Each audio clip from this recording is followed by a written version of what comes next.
Salut à tous et bienvenue dans le récap de l'actualité F1, votre rendez-vous hebdomadaire tous les jeudis à 16 h pour avoir toutes les news sur le monde de la Formule 1. Semaine plutôt tranquille aujourd'hui.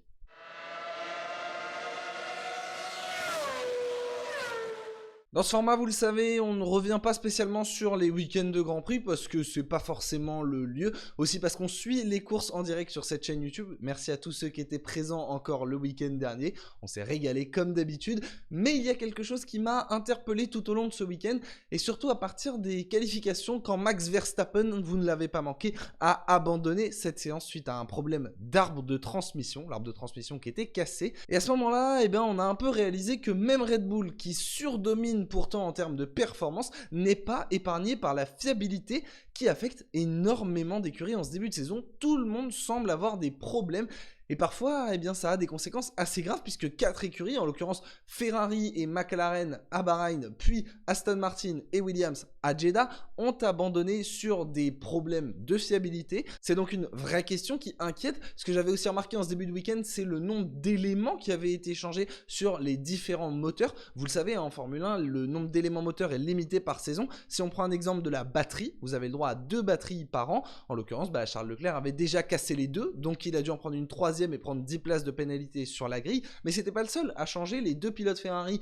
avaient changé leur moteur à combustion interne. Sergio Perez avait lui aussi changé sa batterie. Lando Norris, pour avoir un dernier exemple, avait changé son MGUH et son turbo.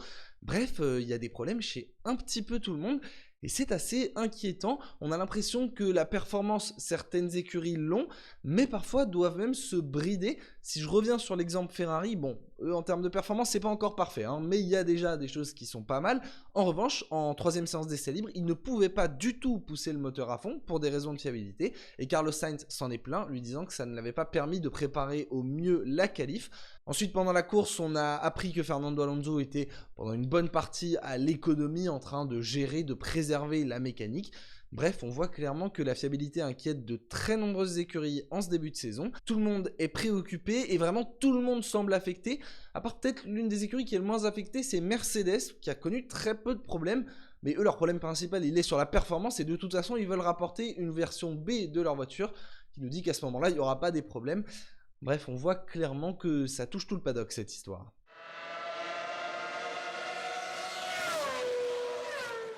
Et justement, pendant qu'on parle de Mercedes, l'une des actus phares de cette semaine a touché leur septuple champion du monde, Lewis Hamilton, qui a annoncé sa séparation professionnelle avec sa physiothérapeute Angela Cullen, qui était à ses côtés depuis 7 ans maintenant. Elle a tout connu avec lui, tous les succès, également les moments plus compliqués, et ils ne travailleront plus ensemble par la suite. D'après Toto Wolff, c'est notamment parce que Lewis Hamilton veut renouveler un petit peu son environnement de travail, peut-être se donner un coup de fouet, avoir quelque chose de nouveau pour relancer une dynamique. En tout cas, il avait besoin de changer quelque chose et celle qui était toujours à ses côtés ne fait donc plus partie de ses plans. Angela Cullen, elle a eu un rôle un petit peu ingrat sur les week-ends de course pendant tout son temps chez Mercedes. En fait, elle était celle qui était à côté de Lewis Hamilton, à penser à tous les trucs relou, on va le dire, tous les trucs chiants auxquels le pilote ne doit pas avoir à penser. En fait, pour que lui puisse se concentrer au maximum sur sa course, sur sa performance, sur comment ça va se passer quand il sera dans la voiture, il faut le décharger de tout ce qu'il y a autour. Typiquement,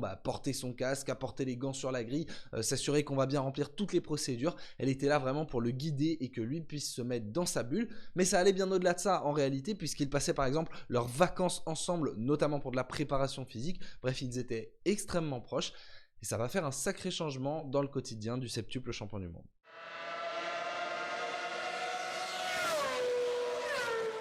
On poursuit avec AlphaTauri et son team principal Franz Tost, dont on a bien compris qu'il était extrêmement déçu du niveau de performance de sa monoplace en ce début d'année. AlphaTauri avait annoncé une vraie progression pendant les essais hivernaux. Ils espéraient être remontés plus haut dans le milieu de peloton. On observe que ce n'est pas le cas. Ils sont l'une des 2 seules écuries à ne toujours avoir inscrit aucune unité à leur compteur. Et Franz Tost, là, a sorti la sulfateuse. Clairement, il a déclaré à propos de ses ingénieurs que pendant l'hiver, il lui avait dit que la voiture était fantastique, qu'il faisait de gros progrès, et puis que lorsqu'ils sont arrivés à Bahreïn, ils se sont retrouvés nulle part. Sous-entendu que c'est leur faute, qu'ils n'ont pas réussi à voir ce qui n'allait pas sur cette monoplace, qu'il y avait une mauvaise corrélation entre ce que voyaient les ingénieurs et la piste. Résultat, ça aboutit à une situation très compliquée. Il ajoute: les ingénieurs me disent que nous allons faire de bons progrès, mais je ne leur fais plus confiance. Ambiance, hein, clairement chez AlphaTauri, là il y a plus de coordination d'équipe, hein, si le patron n'a même plus confiance envers les ingénieurs, dans quelle direction ils vont? Honnêtement, on sait que l'écurie déjà était dans une situation compliquée. L'année dernière, il termine 9ème du classement des constructeurs. Ce début de saison donc se passe mal. Il y a des rumeurs comme quoi l'écurie pourrait être rachetée. Mais surtout, on ne sent pas d'horizon en fait dans cette écurie. On ne voit pas comment est-ce que ça pourrait aller mieux. Si on va comparer par exemple avec McLaren, l'autre seule écurie à ne pas avoir inscrit des points, déjà il semble y avoir un peu plus de potentiel. Et puis surtout, chez McLaren, on sent la volonté de Lando Norris, d'Oscar Piastri d'avancer ensemble, d'être soudés et de progresser, de débloquer du potentiel. Là chez AlphaTauri, clairement c'est la zizanie. On a un patron d'écurie qui tire sur les ingénieurs, on a des pilotes qui savent pas trop comment faire parce que c'est la philosophie Red Bull, hein. On envoie les jeunes pilotes chez AlphaTauri pour qu'ils progressent avant éventuellement de monter un jour chez Red Bull, mais résultat on se retrouve avec un Tsunoda qui est dans sa 3ème saison, qui est vraiment la saison de la dernière chance. Il doit performer à tout prix.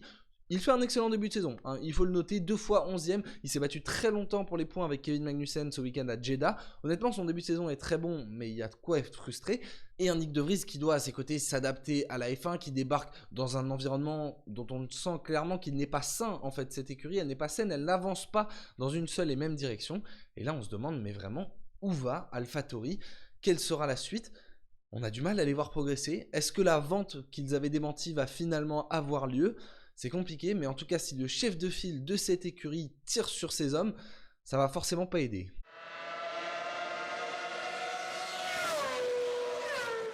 Et puis enfin, on termine avec une annonce de Netflix. Le jour où Ayrton Senna aurait eu 63 ans, ils ont annoncé l'arrivée d'une mini-série sur cette légende de la Formule 1. Alors c'est très cool hein, d'avoir toujours plus de contenu sur la Formule 1. Ce partenariat avec Netflix nous apporte énormément de choses.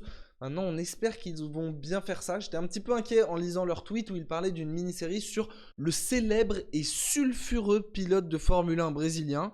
Attention à l'image qu'ils vont nous en donner. Honnêtement, je me méfie un petit peu. On verra ce que donne la série. On va lui laisser sa chance. On est toujours content d'avoir du contenu sur la F1. Mais voilà, on va quand même attendre un petit peu. À noter que l'acteur principal s'appelle Gabriel Leone.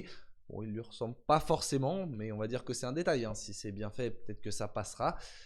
Voilà, il y a des petits trucs qui font un petit peu se méfier, mais on verra ce que ça donne. Ce sera en tout cas une mini-série de 6 épisodes dont la date de sortie n'a pas encore été annoncée. Dites-moi dans les commentaires si vous avez hâte que ça arrive. Sur ce, bien écoutez, merci à tous d'avoir regardé cette vidéo, j'espère qu'elle vous aura plu. Vous l'avez vu, c'était une semaine assez légère en termes d'actualité, mais c'est normal vu qu'on a eu un week-end de course au milieu de tout cela. Quant à nous, écoutez, on va se retrouver jeudi prochain, même rendez-vous, même heure. D'ici là, écoutez, portez-vous bien, c'est le plus important. Et sur ce, moi je vous dis à la prochaine. Ciao, ciao!